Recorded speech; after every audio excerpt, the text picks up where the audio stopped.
ইফতারের জন্য ডিম দিয়ে পৃথিবীর সবথেকে সহজ ডেজার্টটি তৈরি করে ফেলুন। খেতে অনেক বেশি সফট, জালিদার এবং স্পঞ্জি। আসসালামু আলাইকুম, কুকিং উইথ পারভিনে সকলকে স্বাগত জানাই। এই ডেজার্ট বা পুডিং তৈরি করা এতটা বেশি সহজ, খেতে এতটা মজাদার হয়, একবার বানালে বারবার তৈরি করার রিকোয়েস্ট আসবে। ইফতারে এইরকম ঠান্ডা ঠান্ডা ডেজার্ট পেলে প্রাণটা ভরে যাবে। তো চলুন বন্ধুরা, বেশি দেরি না করে আজকের এই ডেজার্টের রেসিপি দেখে নেওয়া যাক। প্রথমে এই ডেজার্টটি বানানোর জন্য আমি এখানে 3 পিস ডিম নিয়ে নিচ্ছি।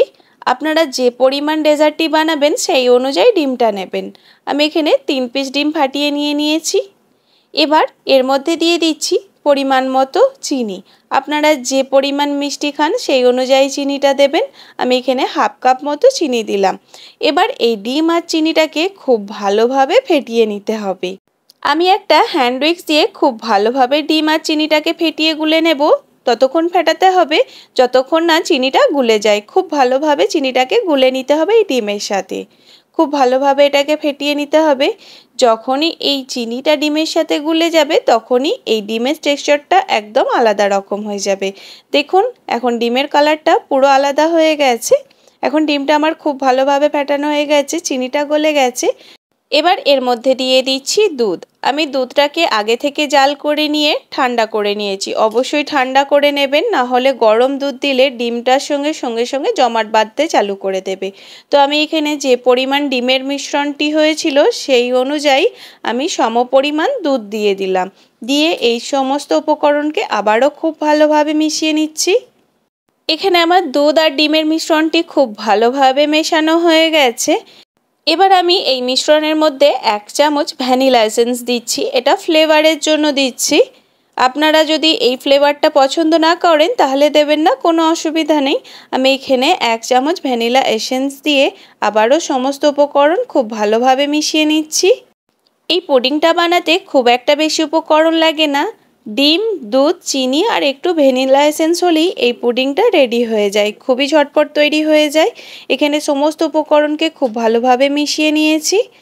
এবার পুডিং বা ডেজার্টটাকে সেট করব, তার জন্য কড়াইয়ে নিয়ে নিয়েছি জল। এবার উপরে একটা কাপড় দিয়ে আমি কাপড়ের উপরেই এই পুডিংয়ের পাত্রটা বসিয়ে দিলাম। কাপড়টা দিলে পুডিংটা আর নড়াচড়া করবে না, একদম পারফেক্ট তৈরি হবে।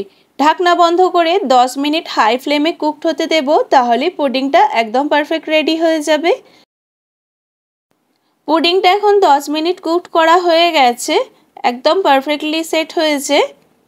এখন পুডিংটা খুবই গরম আছে, ঠান্ডা হওয়ার জন্য কিছুক্ষণ রেখে দেব।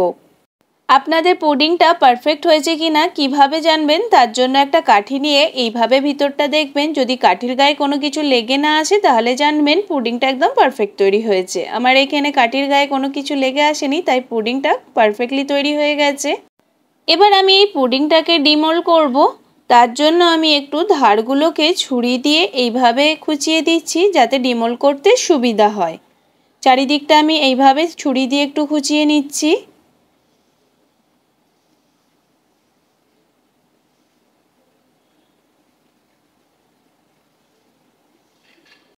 উপর থেকে একটা প্লেট বসিয়ে এবার আমি বোলটাকে উল্টে নিচ্ছি। খুব সহজেই ডিমোল্ড হয়ে যায়। দেখুন মাশাআল্লাহ কতটা সুন্দর হয়েছে পুডিংটা। ইফতারের রেসিপিতে এইরকম ঠান্ডা ঠান্ডা ডেজার্ট হলে প্রাণটা ভরে যাবে। বানানোর পদ্ধতি খুবই সহজ, খুবই কম উপকরণ দিয়ে তৈরি হয়ে যায়। একদম নরম তুলতুলে স্পঞ্জি জালিদার, মুখে দিলেই মিলিয়ে যাবে।